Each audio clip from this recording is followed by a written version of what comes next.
As pandemias sempre atingiram a humanidade ao longo da história, e na maioria delas, os médicos de suas épocas sempre notaram sintomas neurológicos nos pacientes, como no caso de um médico britânico de 1800 durante uma pandemia em que notou desordem mental em vários de seus pacientes.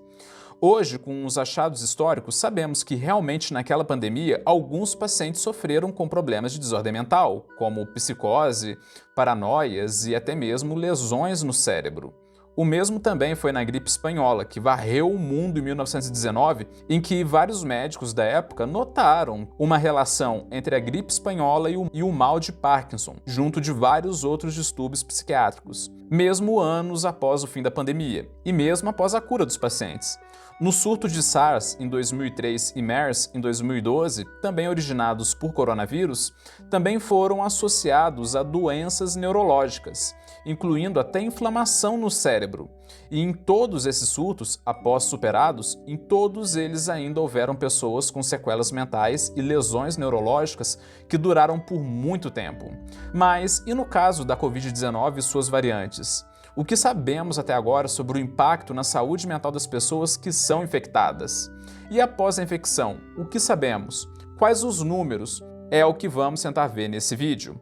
Olá, seja bem-vindo a mais um vídeo do canal Hoje na Psicologia, que falamos todos os dias sobre temas ou notícias atuais do universo do comportamento e da mente humana. Antes de mais nada, eu devo deixar bem claro que esse vídeo que você está assistindo no YouTube foi postado no dia 1º de agosto de 2021. A depender da data que você está assistindo, esse vídeo pode já estar desatualizado. E o vídeo foi feito com base nas referências que você pode checar aqui na descrição. Então fica a pergunta, mas e no caso da Covid-19 e suas variantes, há problemas de ordem mental? A princípio, já adiantamos um triste fato. Com a Covid-19, infelizmente, não vai ser diferente dos casos anteriores, que a gente acabou de falar agora há pouco. Desde o começo da pandemia de Covid-19, foi assustador ver os pacientes com problemas de ordem mental, como, por exemplo, o relatório divulgado dos hospitais de Wuhan, na China, em que foi o berço da pandemia, mostrando que 36% dos pacientes chineses demonstravam problemas de consciência, convulsões, deficiências sensoriais e vários outros problemas. Um relato de caso de 58 pacientes da França descreveu problemas neurológicos em 67% dos pacientes. Mas quais problemas são esses? Primeiro vamos falar dos problemas que ocorreram durante a infecção e depois vamos falar dos problemas neurológicos que ocorreram após a infecção. Primeiro devemos falar sobre a infecção do cérebro.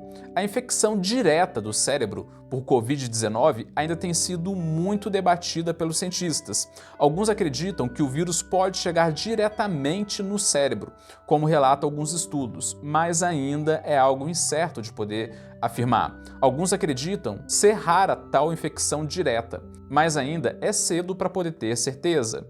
Mas, em laboratório, colocando o SARS-CoV-2 em camundongos, há uma rápida invasão cerebral e há estudos que mostram Covid-19 no cérebro de pessoas falecidas. Mas, independentemente do cérebro ser diretamente infectado ou não, o que preocupa os especialistas em saúde mental é que a Covid e suas variantes podem ter vários outros efeitos no cérebro e no sistema nervoso, ocorrendo desde infecção cerebral, conhecida como encefalite, infecção da medula espinhal, convulsões, neurodegeneração, neuroinflamação e vários outros problemas.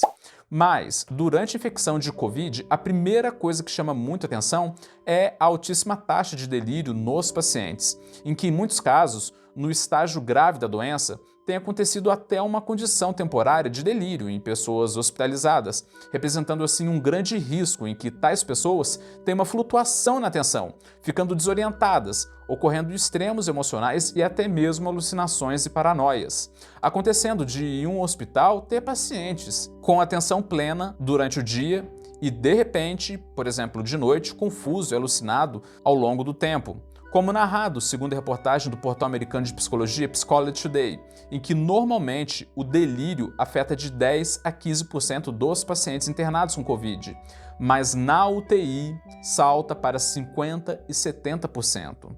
Já agora, um levantamento feito pela Associação Americana de Psicologia confirmou a alta taxa de complicações na UTI de Covid-19, em que as pessoas na UTI têm maior probabilidade de apresentar problemas cognitivos de longo prazo e mostra também ter um aumento considerável de risco de ansiedade e depressão. Nos quadros de delírio e em UTI, notaram que 20 a 40% das pessoas experimentam delírios. Já agora, nos casos de pessoas que vão parar nos ventiladores ou equipamentos de respiração, os números saltam para 60 a 80%. Então, é de se esperar que pessoas em UTI, fazendo tratamento para a Covid, tenham delírios. Como disse Robert Stevens, médico de UTI do Hospital Johns Hopkins, praticamente todos os pacientes com Covid-19 que tratei na UTI têm delírio, segundo ele. Disse ele à Associação Americana de Psicologia, sendo que o problema se agrava devido ao fato da pessoa ficar na UTI muito mais tempo que o normal, o que infelizmente é necessário, ainda mais sem a visita familiar, o que também infelizmente não dá. Sendo que muitas vezes também o que chama atenção em relação ao delírio é o fato, em certos casos, de idosos, em que o delírio é o primeiro sintoma da doença, em que os familiares levam o idoso ao hospital devido aos delírios e lá descobrem o diagnóstico de Covid-19. E sem falar que o delírio, além de em certos casos ser assustador, pode até ser perigoso, em que os pacientes podem tentar fugir do hospital, arrancar os aparelhos e os tubos do corpo e até atacar os profissionais de saúde. Mas, pelo menos, os delírios nos pacientes são temporários, vão melhorando com o passar do tempo. E durante a infecção, também tem sido notado casos de derrames. Segundo a Associação Americana de Psicologia, em pacientes abaixo de 50 anos, que vão parar no hospital por Covid-19, ainda tem acontecido alguns casos de derrames. E ainda não se sabe ao certo os motivos, mas acredite-se que a Covid-19 pode viajar para o cérebro e lá causar coágulos sanguíneos, gerando assim o derrame. Mas o que chamou a atenção de alguns médicos é que tais pacientes com menos de 50 anos chegaram ao hospital com um derrame, enquanto os sintomas respiratórios eram bem leves, em muitos dos casos. E outro dado também que assusta, mas é raro, é a existência de alguns casos raros de psicose em pacientes com Covid, em que, por exemplo, um jovem sem históricos psiquiátricos do nada apontar a faca para um membro da família durante a psicose por achar que tal parente quer matar ele. Inclusive, no New York Times, narrou uma mulher de 42 anos, mãe de 4 filhos, sem históricos de problemas psiquiátricos, chorando de soluçar, dizendo que estava vendo seus filhos de 2 e 10 anos sendo assassinados na frente dela, na ala psiquiátrica, e que ela mesma tinha traçado planos para matar eles. O que impressiona qualquer médico, pois é muito incomum uma pessoa de 42 anos, sem histórico de problemas psiquiátricos, tanto nela quanto na família, aparecer do nada com uma psicose. Mas os casos como dela são casos raros diante da Covid-19. Mas e depois que a pessoa é curada? Aí ainda não acaba, as sequelas podem ser várias. 6 meses após as pessoas serem curadas, 50% delas mostram alguma sequela em exames de imagens do tórax. O grande problema é que mesmo após a cura, ainda há sequelas de ordem mental. E aí que notamos que as pessoas que foram curadas de Covid-19, mesmo as que não foram hospitalizadas, ainda não se sentem bem ao longo do tempo depois da infecção, tanto do ponto de vista mental quanto do corpo em geral, mostrando vários sinais no dia a dia, apresentando fadiga, depressão, dificuldade em se lembrar das coisas, dificuldades em tomar decisões. Inclusive, no Reino Unido, uma equipe de pesquisadores examinou cerca de 84 mil pacientes que participaram de testes de inteligência, e esses testes de inteligência foram feitos antes deles serem infectados e repetidos depois da infecção. E foi notado que após a infecção foi documentada uma redução cognitiva. O que também foi notado é que aqueles que foram hospitalizados tiveram mais danos devido à gravidade da doença. Ou seja, quanto mais a pessoa é afetada pela doença, maior a chance de ter um impacto cognitivo negativo nela. Em alguns pacientes graves foram até relatadas quedas de 8,5 pontos de QI, o que equivale a cerca de 10 anos de envelhecimento cognitivo. Porém, os pesquisadores ainda não sabem se esse dano é temporário ou se é permanente, até porque a pandemia é muito recente, assim como os estudos que estão sendo feitos sobre ela. Mas antes da pandemia, em testes cognitivos feitos em pacientes com infecções respiratórias graves, que exigiam o uso de ventiladores e aparelhos mecânicos de respiração, mostravam que alguns problemas intelectuais duravam até 5 anos, porém não sabemos se com a Covid vai ser a mesma coisa. E o que surpreendeu os pesquisadores foi o fato de mesmo as pessoas que não precisaram ser hospitalizadas, como por exemplo as que ficaram infectadas em quarentena dentro de casa, elas também tiveram um déficit cognitivo, só que mais leve em comparação com as pessoas que ficaram em estado grave. Mas o que impressiona aqui é que algumas pessoas vão se recuperar do Covid e vão ficar bem.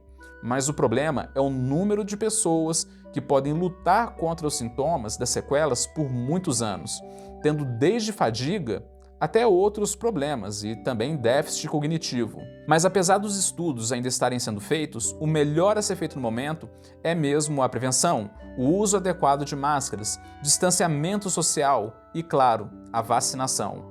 Valendo muito mais a pena prevenir agora e fazer o possível para sair ileso do que passar por todos esses problemas ao longo dos anos.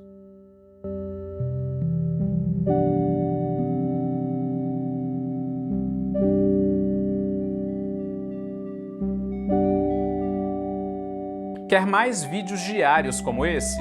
Então se inscreva no canal e ative o sininho. E nos ajude na nossa vaquinha online para a gente montar o nosso estúdio profissional de criação de conteúdo. Ao ajudar com qualquer valor, você se torna um dos membros fundadores do projeto, tendo seu nome na lista que vai aparecer na descrição de todos os vídeos do canal. Entre para a vaquinha clicando no primeiro link da descrição ou no primeiro comentário.